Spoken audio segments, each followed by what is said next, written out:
తామరపువ్వు వంటి అతి సుందరమైన చల్లని నేత్రములు కలిగిన విష్ణు భగవానుడు. శ్రీ విష్ణు సహస్రనామములకు దివ్యమైన అర్థములు. 21వ భాగము.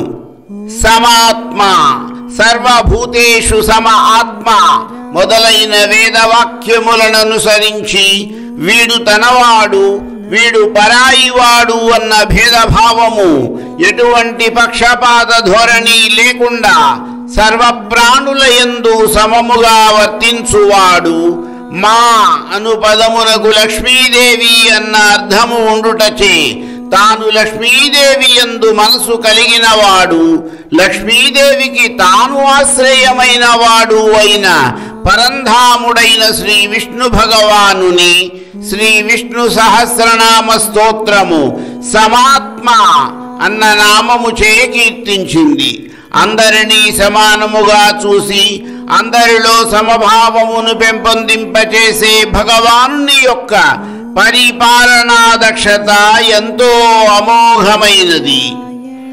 సంమిత కొందరు భాష్యకారులు ఈ నామమును సంమిత అని, మరికొందరు అసంమిత అని వ్యాఖ్యానించారు.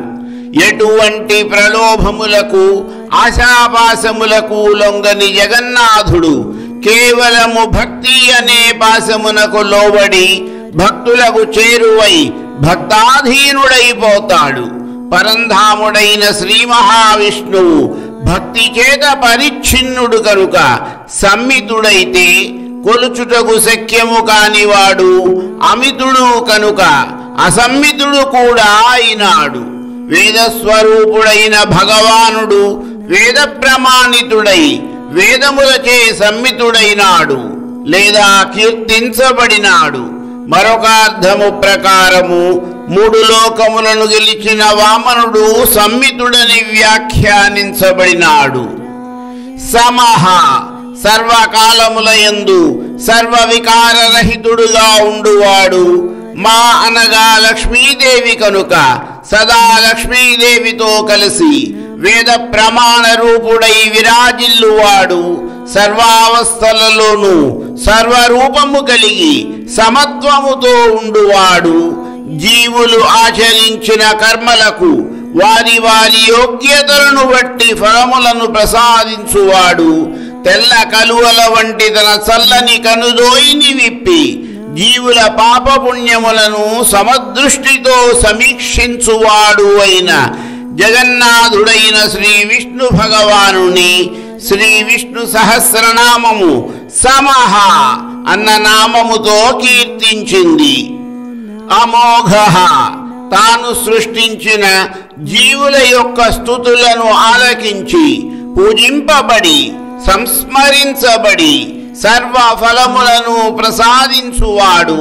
సత్య సంకల్ప అన్న శృతి వాక్యముననుసరించి మోఘము కాని సంకల్పము గలవాడు అయిన భగవానుడు అమోఘ అన్న నామముచే పరిలక్షితుడవుచున్నాడు.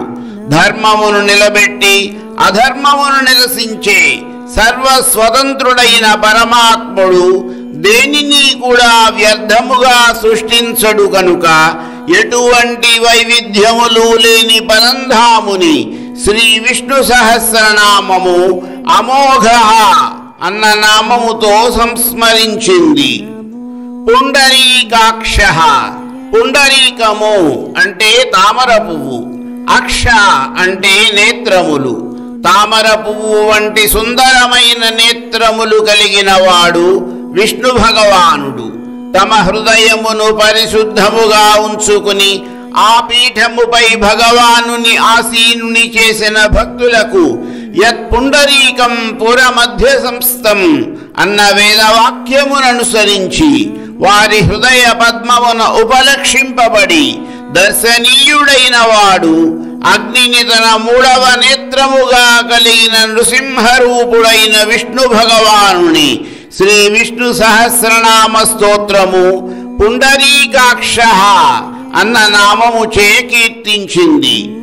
వృషకర్మ అధర్మమును నిరసించి ధర్మకార్యములను వర్ధిల్లజేయువాడు, ధర్మ కార్యములు నిర్వర్తించు వారిని అమితముగా అభిమానించువాడు, సత్కార్యములను నిర్వహింపజేయువాడు, ధర్మ లక్షణమైన కర్మ కలిగిన వాడు అయిన పరమాత్ముని శ్రీ విష్ణు సహస్రనామము వృషకర్మ అన్న నామము చే కీర్తించింది.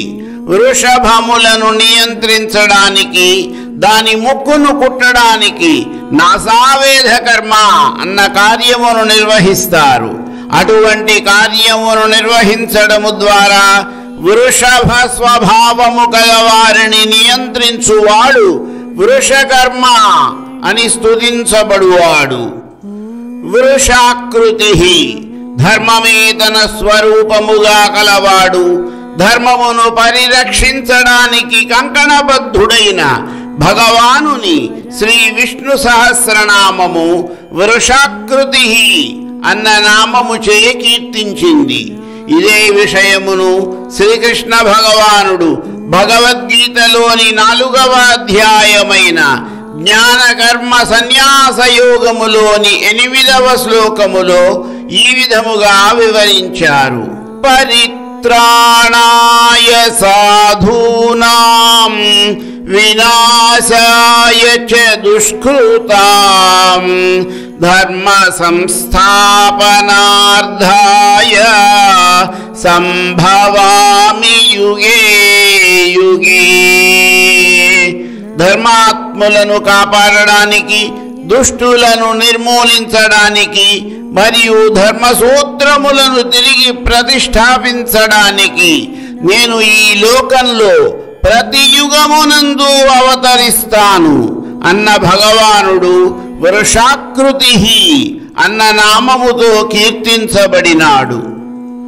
రుద్ర కల్పాంత ప్రళయకాలమునందు జీవులను సంహరించుచు దుఃఖింపజేయువాడు, దుఃఖమునిచ్చువాడు. రుర్దుఃఖం దుఃఖహేతుం వా అన్న శివ పురాణ వాక్యముననుసరించి దుఃఖమును లేదా దుఃఖ కారణమును పారద్రోలువాడు అయిన భగవంతుడు రుద్ర సంజ్ఞతో ఒప్పుచున్నాడు. దుఃఖమును లేదా దుఃఖ కారణమును పారద్రోలువాడు తన కోపము వలన పాపము పరిహరిస్తుందని భావించినట్లయితే తన మూడవ నేత్రమును తెరిచేందుకు కూడా వెనుదీయని రుద్రుడవుతాడు. లెక్కలేనన్ని పడగలెత్తిన పాములలాగా విజృంభించి అధర్మమును నిర్మూలిస్తాడు. మరికొన్ని నామములకు అర్థములు నా తదుపరి వీడియోలో